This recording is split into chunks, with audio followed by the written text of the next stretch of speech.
আমি আগে ক্লাসে যাব। না আমি আগে যাব। দাদু ভাই খাবারটা রেখে চলে আসলো, যাই আমি দিয়ে আসছি। জুনায়েদ, দাদু তুমি তো টিফিন রেখে চলে আইছিলে। ওটা জুনায়েদের কাটা দাদু এসে আছে।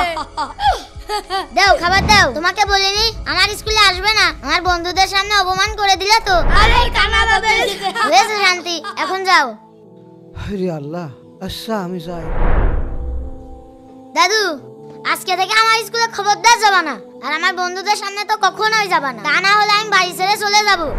জুনাইদ, এত চেঁচামেচি করছিস কেন? আমার দাদুর এক চোখ নেই, আমার স্কুলে গেলে আমার বন্ধুরা সব পোষায়, আমার একদম ভালো লাগে না। এই তুই যদি অন্ধ হতি তাহলে কি করতি? মানুষের সামনে মুখই দেখাতাম না, আমি আত্মহত্যা করতাম। তাহলে তোর তো আত্মহত্যাই করা উচিত। কি বলছেন? তাহলে শোন, ডাক্তার সাহেব, আমার নাতি ছেলের কি অবস্থা? মুরব্বি, ওর এক চোখ তো নষ্ট হয়ে গিয়েছে, চোখটা তো রিপ্লেস করতে হবে। ডাক্তার সাহেব অসুবিধা নেই, আমি আমার চোখ দিয়ে দেবো, আপনি অপারেশনের ব্যবস্থা করেন। আচ্ছা ঠিক আছে, আমি অপারেশনের ব্যবস্থা করছি।